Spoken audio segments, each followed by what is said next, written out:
And take a look at some of this video. The Wichita Fire Department is investigating the cause of an early afternoon building fire out in East Wichita.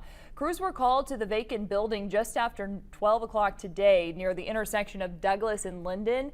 They say this fire broke out in the attic of an old multi-purpose building for the independent school. They were able to clear the first floor of any people before the roof collapsed.